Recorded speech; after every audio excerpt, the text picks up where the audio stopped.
about when we start throwing in shooting incidents and shit? Like, come on, what are we talking about? We're not talking about the shooting incident. We're talking about the hazing incident in New Mexico. So when does the shooting incident go second to the hazing incident? I'm trying to figure it out. Like, it's a lot of incidents. All of them should be gone.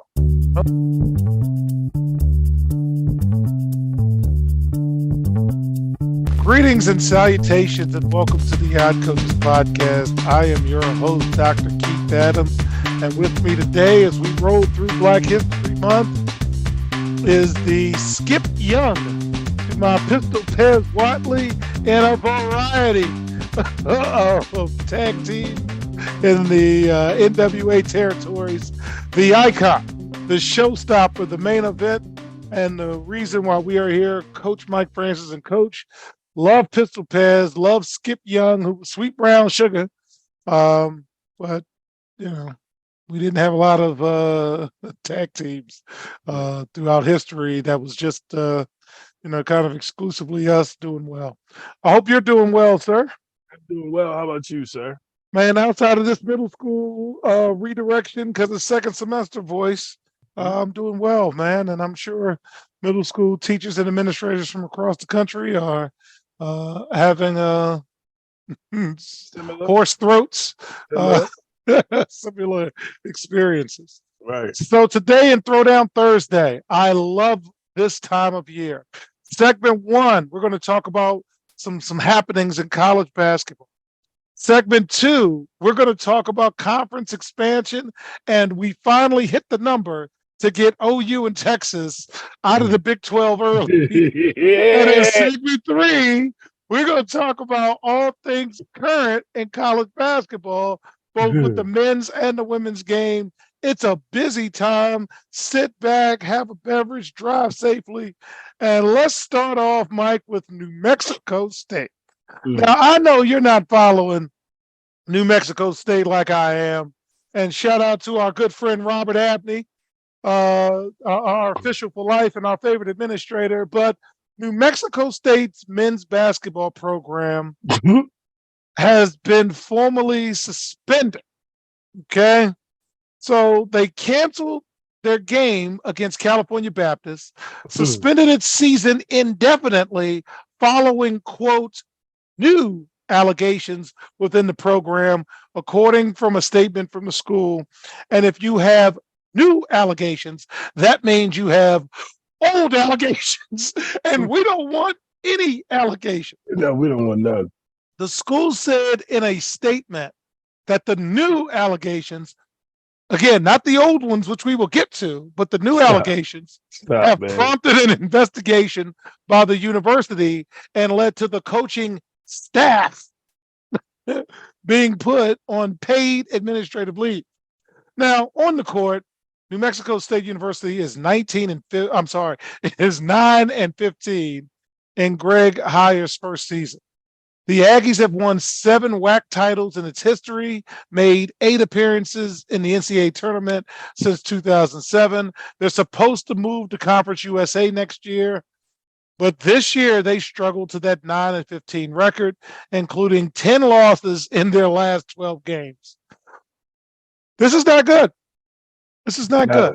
Not at all. So let's talk about the previous incident first. The Aggies have been embroiled in controversy since November when forward Mike Peake shot and killed a New Mexico student in Albuquerque in what police called a self-defense case after Peake had been lured to the campus. Per the school statement, the decision last week to suspend the season is separate from that case. So that's not even why they're suspended. And who are you hanging with that you're getting lured to then have to defend yourself with a firearm? But since that's not the case we're talking about, we're going to move on. So the Aggies previously canceled the game against the Lobos in Albuquerque that had been scheduled for the day after the shooting, along with the December 3rd rematch in La Cruces, New Mexico.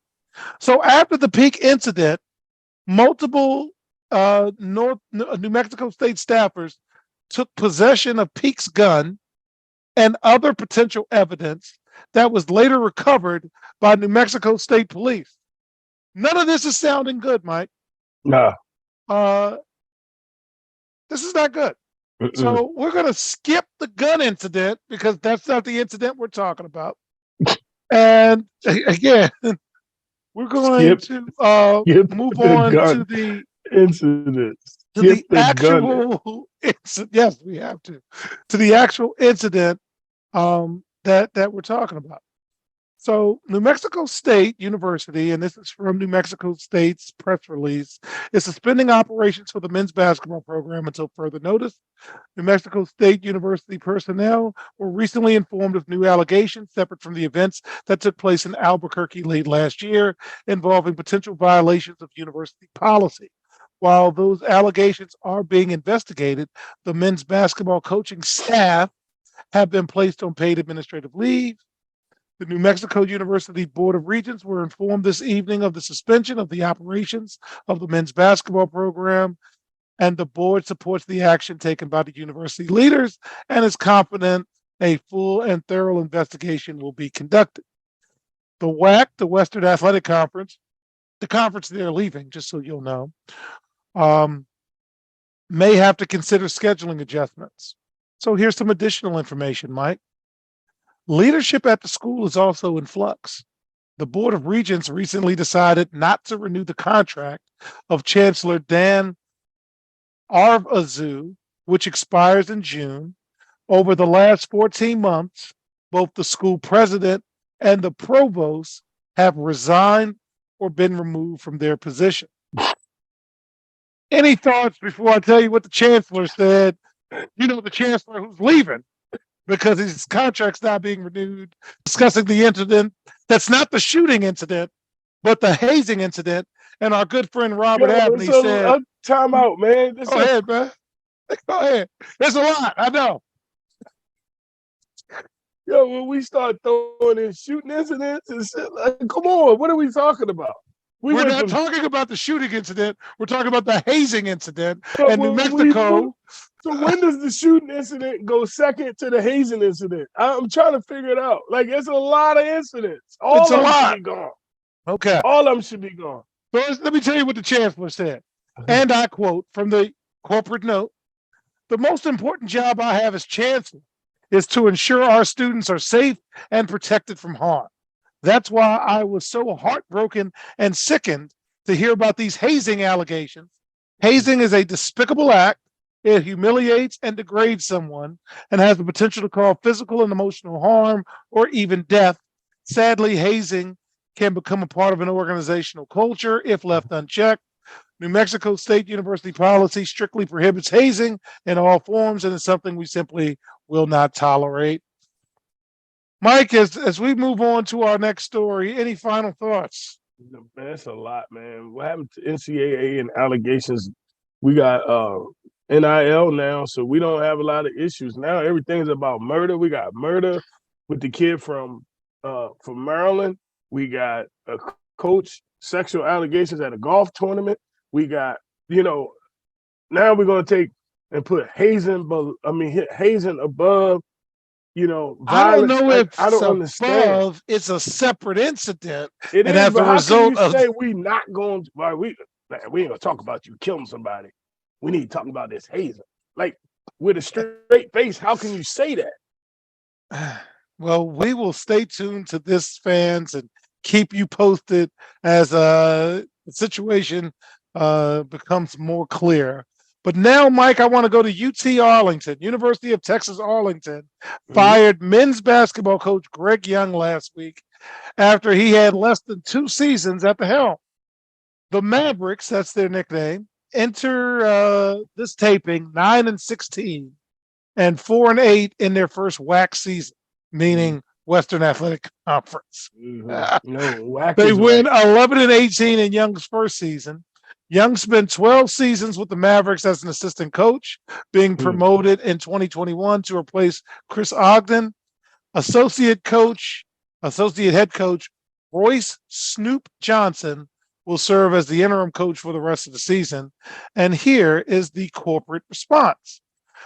Following a holistic evaluation of our program, The determination was made that now is the most advantageous time for us to make this move, said athletic director John Fagg, AFAGG, in a statement.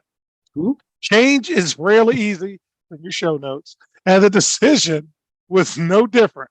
But we need to inject a new, impactful, results driven energy into the program.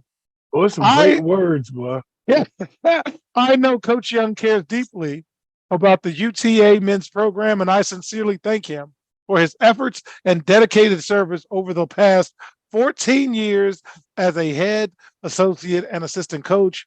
We are thankful for the many student athletes he has mentored, and on behalf of the entire department, I wish him all the best in his future endeavors. That guy should be, woo, that guy should be writing movies. Listen to them words he got in there. Cares, sincerely, dedicated, effort. He got all the buzzwords. Thankful. I like the advantageous myself. You know what I mean? That was one of mine. Come on, and of course, as administrators, sir, impactful, results-driven energy. You need to steal that results-driven energy for one of your papers. Results-driven energy.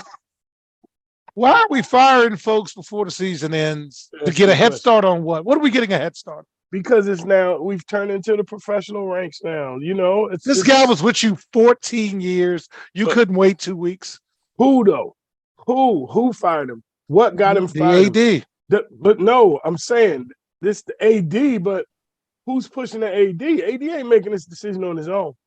So maybe it's some boosters, it may be the collective, the people who's bringing the athletes in, like somebody got him fired. This ain't just the AD's job. I'll be honest with you. This coming from a group of people or someone else. Maybe the president, I don't know, but ADs don't fire people in the middle of the season. And the guy's been with you 14 years. Owners do. Like that's, you know what I mean? Okay.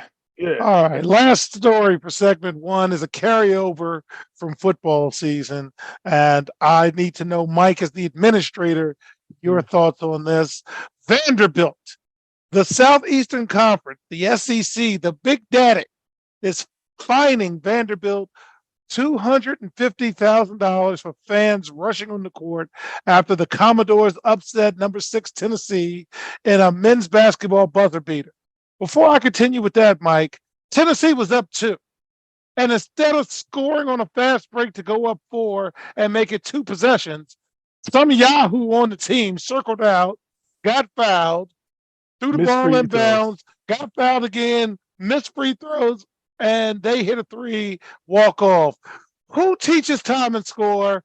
I don't need to go on that Adams rant yet, but yeah, I was a little mad about that. But the league announced the fine for violating SEC policy, limiting access to the competitive area. This is Vanderbilt's 4th offense and second in 3 months. Vanderbilt was also docked $250,000 in November for fans coming on the field following a 31-24 football win over Florida November 19th.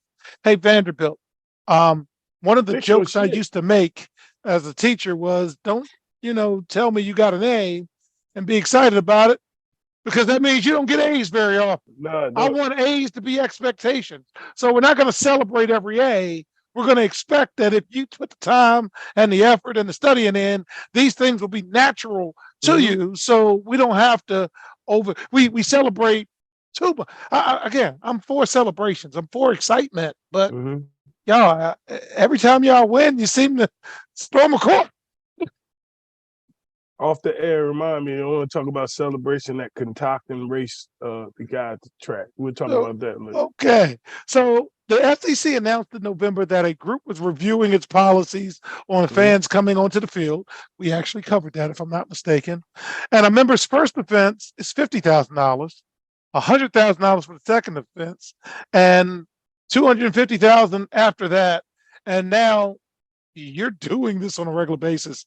I think I could spend $250,000 in a different way than giving it to the SEC, because you guys keep storming the court every time you win a game. Mike, am I crazy, or what am I missing? Where's the money going? That's a It's another weeks of research. I'm just saying, where is the money going? I need to know where the money going. Why are we finding these people? Is it to buy security? Well, security actually came out to the floor, but if it surrounded it and said, "Don't do it." So now you gonna blame the school because they didn't listen to the security? Like, what are you doing? All right, fans. When we get back, we are going to talk conference realignment, and Oklahoma and Texas finally hit the number. We'll be right back on the iCoaches podcast. The reviews are in for Dr. Keith Adams' book, Finding the Balance, My Personal Journey to Academic and Athletic Success. College professor and student-athlete academic expert Dr. Lisa Rubin said, "There is nothing out there like this book, so I do hope people will pay attention and give it a read." Former George Mason standout Folarin Campbell said, "Consider this book an opportunity to work directly with Dr. Adams, just like I did. I assure you that there will be something you can take away that will be useful to you throughout your personal journey." Ryan Waite, a recent college graduate who is a software engineer, said, "I like how the book is based on research, which makes it good for general students as well as student athletes." The book serves as both a memoir to Dr. Adams' 30-year academic and athletic career, as well as an instructional guide to assist student athletes, parents, coaches, teachers, and administrators navigate through the challenges of finding a better balance between academic and athletic success. The book includes over 15 personal stories and anecdotes from Dr. Adams, along with numerous former players and colleagues from a variety of sports and endeavors. You can order your copy at www.ckasaveproject.org. From the main page, simply click CKA Save Project Services and order the Find the Balance book. For more information, contact Dr. Keith Adams by email at cka@ckasaveproject.org. Welcome back to the Odd Coaches podcast. In segment 2, they finally hit the number. They finally hit it. After multiple weeks, months, Oklahoma and Texas have agreed in principle to pay the Big 12 a total of $100 million to join the SEC in 2024, a year earlier than they had originally intended. The agreement is subject to final approval, it's approved, from the Oklahoma and Texas governing bodies, while the price tag, a fee that the league is describing as a foregone distributable revenue, seems like a hefty amount. Both schools are expected to be able to partially offset that cost with future revenue. So here's the response from the Big 12, Mike, because we got to get the corporate response. This is from the Big 12 Commissioner, Brett Yormark. As I have constantly stated, the conference would only agree to an early withdrawal if it was in the best interest for Oklahoma and Texas to depart prior to June 30th, 2025. By reaching this agreement, we are now able to accelerate our new beginnings as a 12-team league and move forward in earnest with our initiatives and future planning. I appreciate the approaches of OU President Joe Haraz and UT President Jay Hartzell to ensure an amicable conclusion to this process and look forward to the bright days ahead for the Big 12 Conference. Mike, any thoughts, sir? I'm about to say, these people tripping, man. What are we doing, bro? What are we doing? What are we doing? Well, Mike, this is how we got here. How did we get here?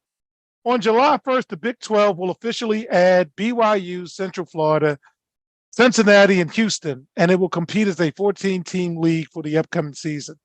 Oklahoma and Texas will not be getting any calls this year.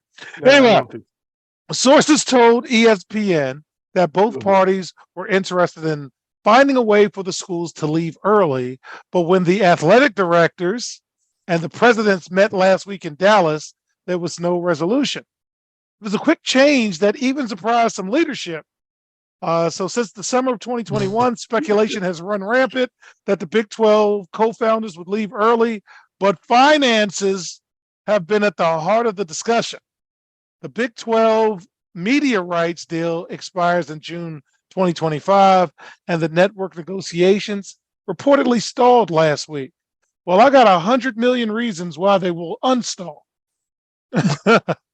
So here's how they worked it out, Mike. He said unstore. Sources told ESPN. So again, we are not these folks. We get media reports and share them with you. That instead of multiple games and pick swaps, we're talking college football, and this is what I said, which were a big part of the initial negotiations. The agreement came down to cash. A portion of the more than $100 million in exit fees will go to Fox to compensate for the equivalent of 7 lost Texas and Oklahoma football games. A key part of the deal to let the two schools out early was a game flip of a non-conference matchup between Michigan and Texas. And that's what was told to ESPN. Texas will now visit Michigan in 2024 in Ann Arbor, and Michigan will return the game in 2027. ESPN holds the entire rights to the SEC starting in 2024, which is the same season USC and UCLA are headed to the Big Ten, and the college football playoffs expands to 12 teams. What about the kids missing class, Mike? Hey, what about it? All right. So, Mike, do you want to comment before or after the corporate responses from Texas Tech, Texas President Jay Hartzell, and Oklahoma? After. All right, I sir. need to hear this. All right. Need to hear it. So the corporate response from Texas Tech, and I quote, finding a satisfactory resolution to this matter that is fair to all parties and best positions the Big 12 moving forward has been a top priority. This agreement would not have occurred without the collaboration of the presidents and the chancellors of all Big 12 universities and our tremendous partners at ESPN and Fox. I am very grateful for everyone's efforts to make this announcement possible. From Texas President, we have always been committed to fulfilling our contractual obligations to the Big Ten. The collegiate athletics landscape has continued to evolve rapidly, and working together to accelerate our exit produced benefits for all parties. And finally, from Oklahoma, the decision allow everyone to, quote, move ahead with clarity and certainty. With the new era of college athletics fully upon us, an opportunity emerge for all parties involved to explore the value of an early departure. These terms further guarantee the sustainability, stability, competitiveness, and excellence of us all. The exciting matchups and the passionate rivalries of the past quarter century will always be celebrated. Will be always a celebrated part of our shared history. We look forward to showcasing that intensity this season, next season, and beyond. Mike, you have the floor, sir. Man, this is too much. It's I think we're we're taking this now. This sounds like a business meeting. It sounds like a board meeting. It sounds like this is what we would get at the owners convention or some shit like that. This doesn't sound like sports anymore. Like the way they're talking, it's just not sports anymore, man. I don't like where we're going. For the simple fact is, this whole time we've always said that this was not about, it's not about money, but the more they talk, the more it sounds like money. The more it sounds like entities, businesses, like it's what it sounds like. It doesn't. And speaking of money, now that you have $100 million, Big 12, what are you thinking about doing? Expansion. Here's the update on Big 12 expansion. Got a little more capital now. Yeah, we got money. You bought me that $100 million. The Big 12's next step is very clear after the early departures of Oklahoma and Texas. The conference now plans to aggressively pursue expansion in some form, according to media reports. This all is the culmination of a three-pronged vision put forth by Brett Yormark once he took office in August of 2022. The first two steps, Mike, and again, you're now an administrator. We wanted to negotiate a new TV deal. Done. We needed to resolve the Texas-Oklahoma situation. Done. Now, okay, we got Fox on board. We got ESPN on board. So who can we get? So almost immediately after USC and UCLA announced they were leaving the Big Ten, if you recall on our shows, and this is exciting for us to say, Big 12 came after the Pac-12. Arizona, Arizona State, Colorado, and Utah. They went after him. And who did Colorado just hire as football coach? I think his name is Prime Time. Yes, indeed. And more recently, Yormark has advocated for Gonzaga to join as a basketball-only member because Gonzaga has been dying to get out of the West Coast Conference. Okay, so if they're only a basketball member, then travel's really not that bad. Okay, even though the financial gain for the Big 12 will be minimal, adding the Zags, basketball is moving towards more streaming service, and Gonzaga is in Washington. So, and also Gonzaga is being courted by the Pac-12 and the Big East. So, Mike, why are we trying to expand now? For the first time since 2010, the Big 12 actually has 12 members. First time. For the first time, because they're going to temporarily play with 14 in 2023. The reason for any Big 12 expansion, you got to move west. And we had this conversation in previous shows. You have time blocks, okay? You've got the noon window for college football. You got the 3:30 window. You got the primetime window, which is 7, 8 o'clock. And then you got that West Coast window of 10:30 and beyond. And man, all of that is money, okay? So while it's not clear whether the Big 12, can get, what they think their value is, industry sources say Pac-12 is being slow, and the Big 12 just got $100 million in their pocket. So let's tell you about what's not going on in the Pac-12. It's been more than 7 months since USC and UCLA said they're leaving. Pac-12 Commissioner George Kliavkoff, I think I got that better, has yet to strike a deal. And if the Pac-12 continues to be slow, Big 12 just got, wait for it again, $100 million in cash ready to use. They got this. Where'd that come from? Thank you, Oklahoma. Thank you, Texas. So who does the Pac-12 want? San Diego State, which we mentioned before, and a surprise choice, SMU. Now, SMU is in Dallas. It's got a rich football history, minus they're trying to get in that market. Trying to get in the Dallas market, so now they can have the Midwest and the Western time zone. But the Pac-12, you're running out of people to make deals with, so they're looking at streaming fans. And streaming, it's kind of hard to sell an 18, 19-year-old kid on, hey, come to our school, your game's going to be on your phone. So the Pac-12 has long suffered from a ridiculously bad distribution deal. And you hear every week when we talk about the basketball games that a lot of the women's games and the men's games, for that matter, are on the Pac-12 network. No one has the Pac-12 network. No one has. What is it? It's a network. So the next Pac-12 deal is expected to be split between streaming and ESPN. And the Pac-12 is unable to reach a good compensation deal because here's the kind of money they're talking about. $30 to $35 million per program annually. Now, Mike, I just pissed on $30 million and said it like it was nothing. Yeah, you just went right by it.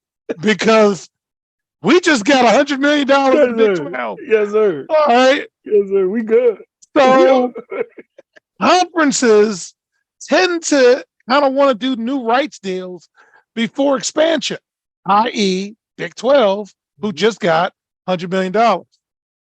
So the Pac-12 is not the only show in town. Nope. You know who else does streaming? NFL, Thursday Night Football package. You want to deal with the NFL or you want to deal with the Pac-12? Right. Okay, and the Pac-12 trying to bring in San Diego State and Southern Methodist. You know who else does streaming? UFC, NASCAR, NBA, WWE.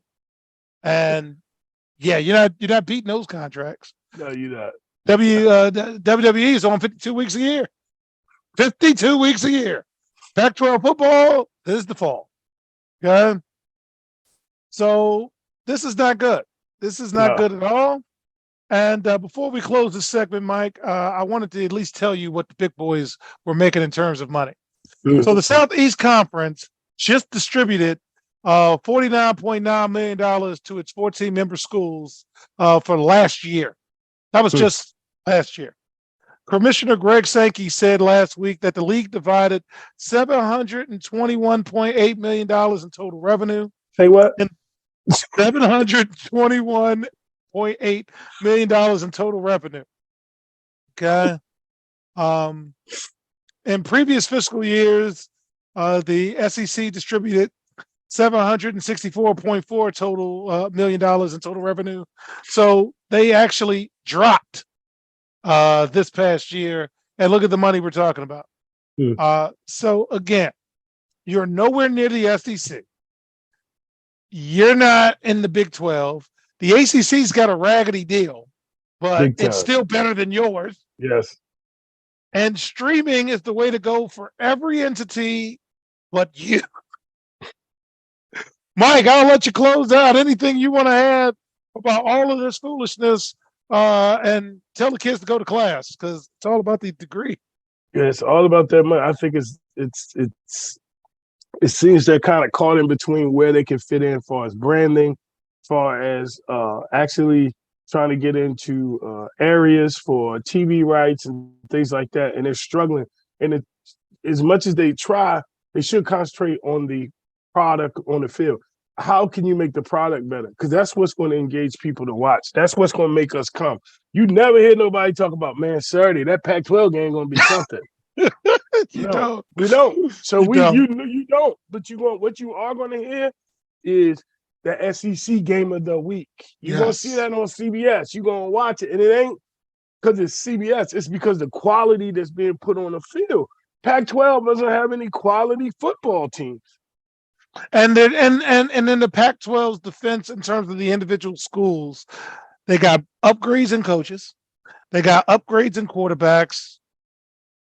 But if a tree falls in the forest and you're not there, does it make a sound? Yeah, does it make a sound? Don't nobody give a shit. All right, when we get back, we're going to go back to basketball because there's a lot going on. But that was fun, Mike. We'll be back on the iCoaches. There is an old business adage that says, what gets measured and monitored gets done. It is also fact that deadlines spur action. That is what the CKA Save Project Academic Monitoring Service can do for student athletes. Measure and monitor their academic progress to improve their grades. Our academic monitoring services provide ongoing academic support for student athletes for a designated period of time. Our academic success coaches work with student athletes on time management and organizational skills, along with improving their ability to self-advocate. Every few weeks, our academic success coaches meet with student athletes to assess their academic progress as well as provide ongoing academic advising. If needed, student athletes have access to CKA Learning Specialists who provide virtual core subject academic support for student athletes. For more information, visit us on the web at www.ckasaveproject.org or schedule a free virtual consultation with Dr. Keith Adams by email at cka@ckasaveproject.org. Welcome back to the iCoaches Podcast. In segment 3, we're going to talk about getting you ready for the NCAA tournament.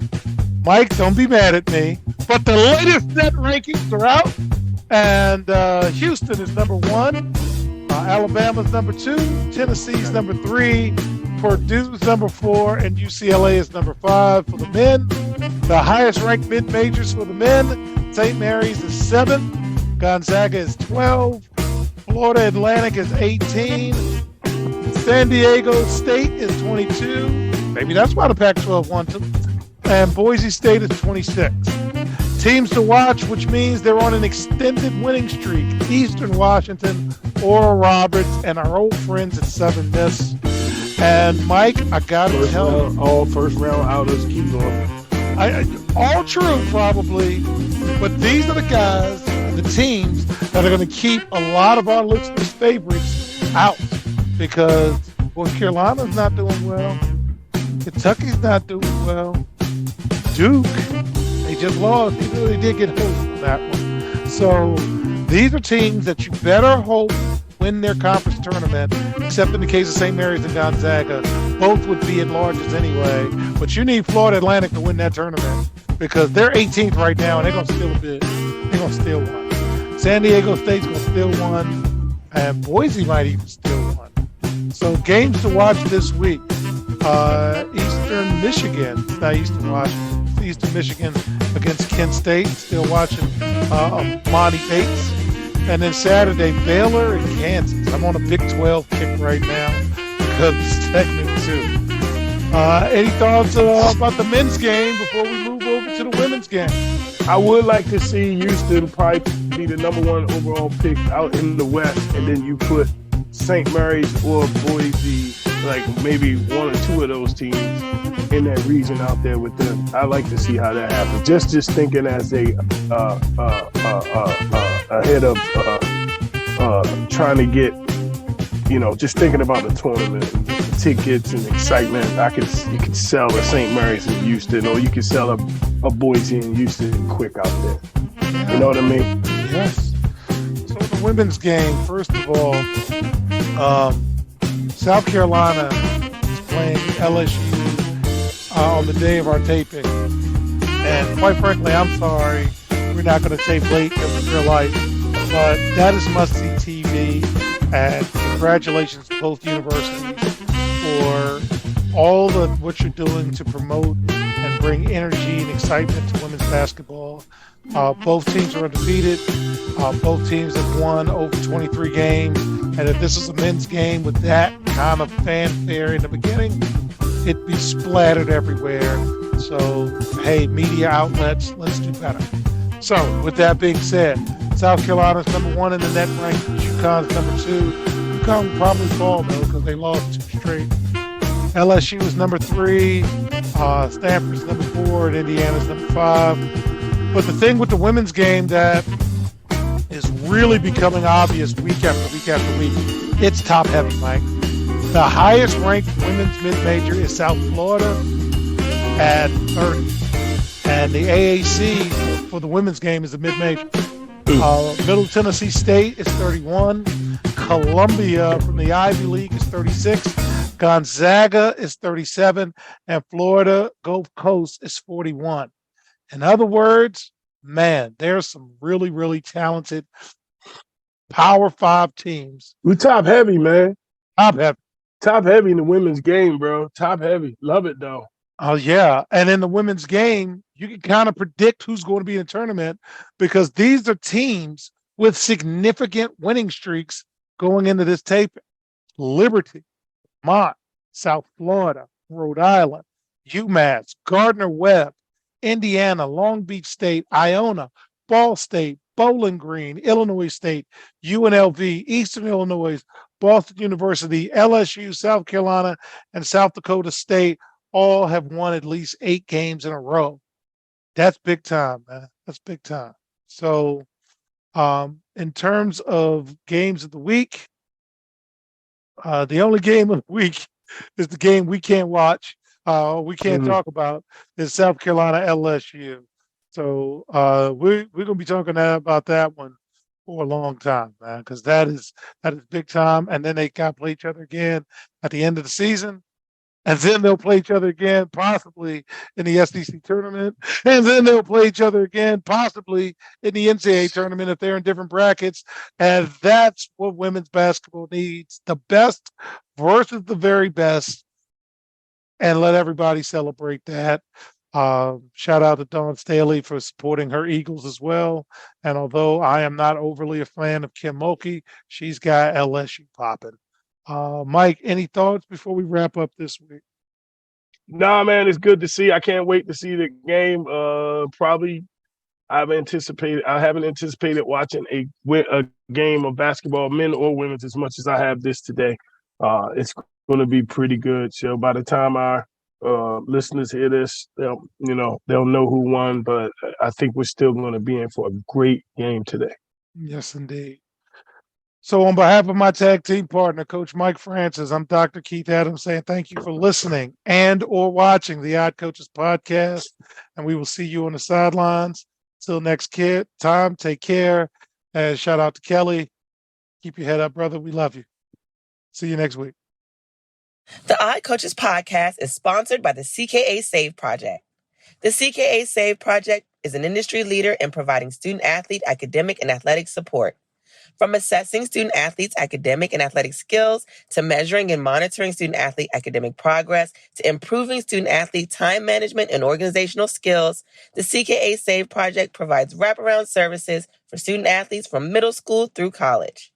For more information, visit us on the web at www.ckasaveproject.org or schedule a free consultation with Dr. Keith Adams by emailing cka@ckasaveproject.org. We hope you enjoyed today's show. The Odd Coaches podcast drops new episodes every Tuesday through Friday on most weeks. Make sure you subscribe to the Odd Coaches podcast on Apple Music, iHeartRadio, Podbean, Spotify, and YouTube. Follow the Odd Coaches podcast on Twitter and Instagram at Odd Coaches. Follow Dr. Adams on Twitter and Instagram at CKA Save Project. In addition, follow Coach Mike Francis on Twitter and Instagram at Coach Franchise, spelled Coach Franchize. For more information about the CKA Save Project, please visit them on the web at www.ckasaveproject.org. See you next time on the Odd Coaches podcast.